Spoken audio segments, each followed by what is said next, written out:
Hey everyone, before we get into today's video, I have to give a huge thank you to the sponsor of this video because without them, I would not be making them. So huge thank you to the Sonoran Desert Institute and their School of Firearm Technology. With more than 350 million firearms in the United States, the time has never been better to learn how to become a gunsmith. Sonoran Desert Institute offers online firearms technology education with hands-on labs and materials shipped right to your door. Course topics range from AR-10s, AR-15s, or 1911 armor options to shooting sports management, ballistics, gunsmithing, and a lot more. Get your education today and turn your passion for firearms into a successful career. So visit sdi.edu or call this number and get started today. Huge thank you to the Sonoran Desert Institute for sponsoring this portion of Sunday GUNDAY. What's going on everyone? My name is Talon Sai and you are watching Sunday GUNDAY. I hope you're all having a great Sunday so far. Today's rifle that we're taking a look at pairs very nicely with a gun that we looked at a few weeks back. You guys may have caught this video right here of a Gen 5 Glock 19 with a lot of cool and new accessories on it, from the Crimson Trace Rad Pro on top, the Railmaster Light Laser Combo, and also the Radian Afterburner Micro Comp. That pistol was definitely a blast to shoot, especially with that micro comp on there. And I mentioned in the video that that came from the Crimson Trace Rad launch event down in Paulden, Arizona. Now, if you have not checked out that video yet, give it a watch right up here in the corner. Pause the video, go watch that, and then come back to this. In that video, there were a lot of comments requesting that I review both of the guns that we were using during that training event. One being the Glock, and two being the Radian Model 1. This is a very sought after gun right now, and I already have a couple hundred rounds through it from the training event, but today we're gonna put a few more mags through this thing and I'm gonna bring you guys some more detailed impressions of what I think of the Model 1.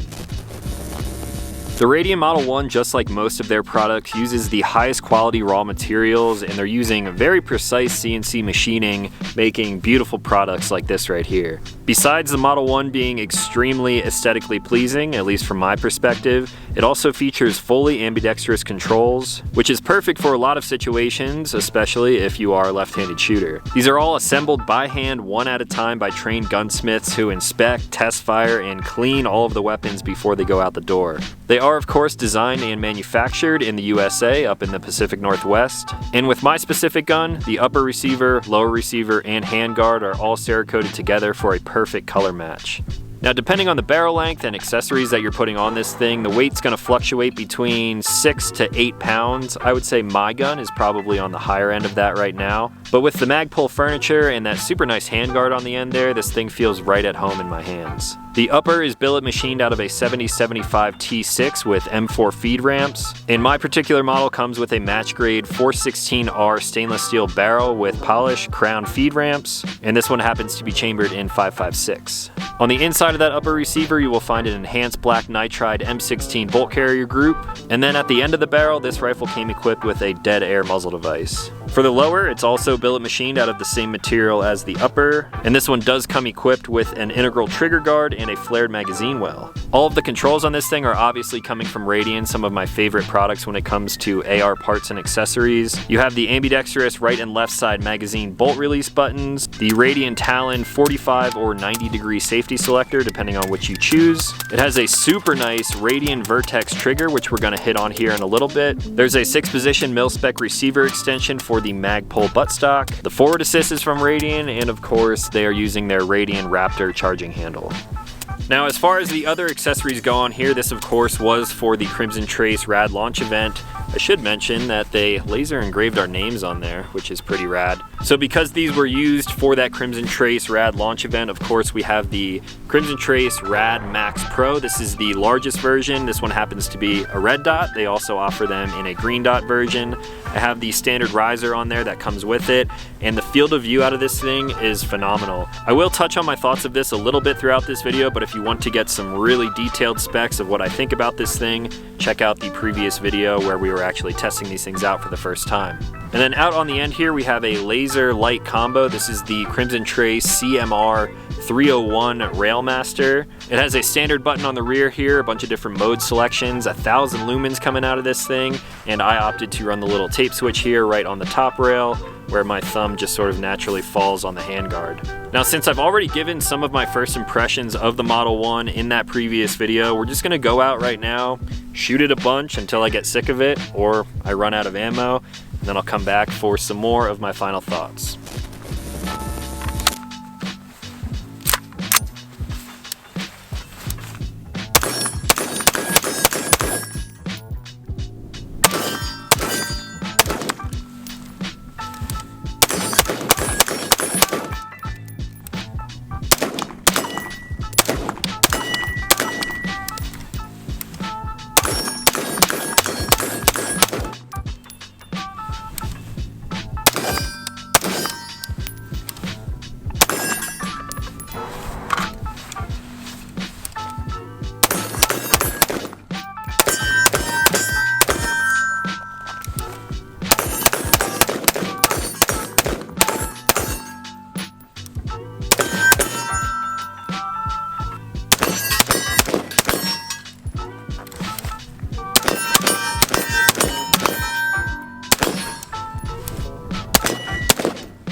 Now, since the Model 1 came with the Dead Air muzzle device on there, I pulled my Dead Air Sandman S off of my Rifle Dynamics build.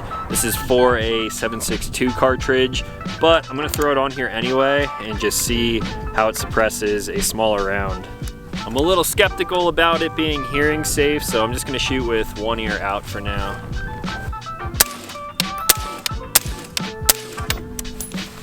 That's actually pretty good. Make sure that thing's on there tight. Go in no ears.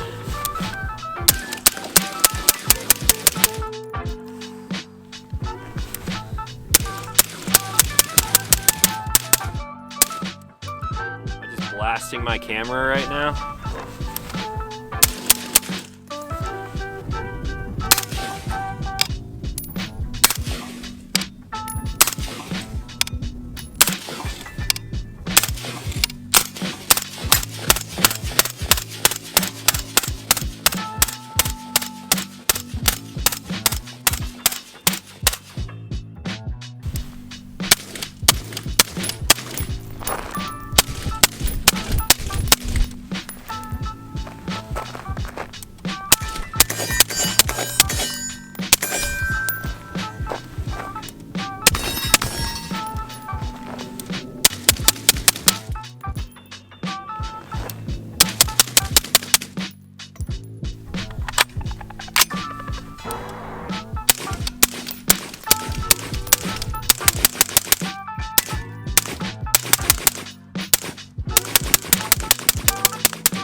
Alright guys, before I completely run myself dry on ammo, let me give you some of my final thoughts on the Model 1. Now before I even shot this thing at the Crimson Trace Rad launch event, I already knew a lot about Radian, all of their products, rifles, pistols, all of their accessories.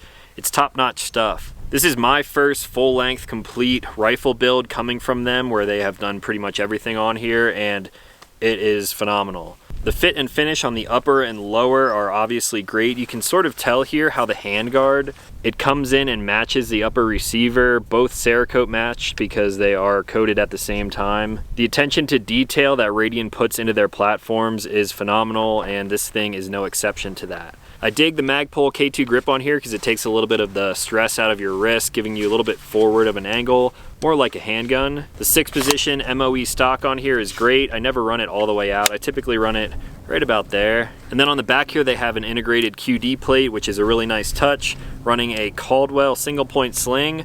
I'm more of a 2-point sling guy, but this thing's nice, kind of bungee, and it makes my life a lot easier when I'm out here filming. Having a sling on a rifle, it's just a really good idea. As far as all of the controls, the Radian Talon selector right now is set up for a 45-degree position, which is how I typically do it when I'm building ARs. The Raptor charging handle is great, ambidextrous, and it also helped with some blowback. When you throw a can on a rifle like this, typically you'll get a lot more gases back in your face, but with the way that this charging handle locks up with the upper receiver, it almost makes a seal around there, so blowback was not an issue at all, and that thing was really great as well. As far as the rest of the ambidextrous controls, this is something that I'm not going to use very often, but if you're a lefty out there and you want to be able to run the rifle both ways, or even if I want to shoot this thing lefty, that is a super nice touch. I can drop the bolt, drop the mag from each side, and if you're paying top dollar for a platform like this, that's obviously a really nice touch. Integrated trigger guard, flared mag well, made reloads nice and easy. This thing is accurate. I was only shooting at about maybe like 75 yards here today, but we stretch these things out well over 100. And with a particular ammo, they guarantee a sub MOA. I'm just shooting some regular like ball ammo today, but this thing is definitely accurate. I was actually surprised with the Dead Air Sandman S on here. I thought with a smaller caliber going through it as opposed to like the 7.62, which this is designed for, I thought it'd be a lot louder, but it was pretty hearing safe the entire time. Now, like I say in a lot of my videos, I wouldn't recommend shooting a silencer without ear protection. It's just easy to throw on, but in a use case where you're actually using this to defend yourself, family, friends, whatever it may be, having a silencer on a platform like this is a super nice touch because you don't always have ear pro lying around. The trigger is the icing on the cake with this thing. It is phenomenal, but before we talk about that, if you guys want to see us using the Railmaster up here, the light laser combo from Crimson Trace, if you want to see us using that in low light situation, again, check out the old video. And then the Crimson Trace Radmax Pro, these are slowly becoming some of my favorite optics out there. I really like the form factor and the aesthetics of this thing. It comes in at a really good price point, and there's a lot of good features on it too. You can sort of tell how big the window of this thing is. With the red dot, of course, you should be training shooting both eyes open, and you just have so much of your peripherals open. Really nice glass in there, plenty bright enough, even on a really bright day like today, and I can't say enough good things about these. The Pro models of the Rads also have an ambient light sensor right up here on the front, kind of hard to see on camera, but this will auto adjust your brightness of the dot depending on the lighting situation that you're in. So when we were using these indoors, outdoors, going from a well-lit outdoor place like this and then storming inside some doors, that dot auto adjusts, and it's just a really cool feature to have on a platform like this. And now back to the trigger. I'll bring you guys in a little bit so you can see it, but you really got to feel this thing in person. I really like the profile of this trigger. It's sort of flat, but then has a little hook on the end, and it is single stage, so as soon as you apply a little bit of pressure, whew, might be like a 3.5 pound trigger, maybe a little bit more. The reset, super tactile and audible. It's just a great trigger all around. Now, as you guys know, I have a lot of rifles and pistols. I have a lot of guns in my collection overall, and I tend to gravitate towards ones that I would actually use in a real life situation. It's not often that I say this, but this is absolutely a platform that I would consider like a go-to rifle. Top quality components, it is super smooth, it ran flawlessly. I probably have close to 1,000 rounds now between shooting today on the range and then back at the event. So this thing has been ultra reliable, haven't really cleaned it much, and there's just a lot of good things to say about the Radian Model 1. So if you guys have any questions on this thing, let me know in the comments down below. Huge shout out to Crimson Trace for inviting me and my cameraman Dave out to the event. The customization on this rifle is awesome, and this is something that will stay in my collection forever. Again, if you guys have any questions, let me know in the comments down below. If you like these videos, comment, share it with your friends. If you're interested in getting these videos early, check us out over on Patreon, because all of these videos come out well before most people see them on the actual channel. Sometimes you're getting them a week and even months in advance. And of course, if you are new to the channel, consider clicking subscribe. I make new videos every other week. As always, thanks for watching. Talk to you in the next one.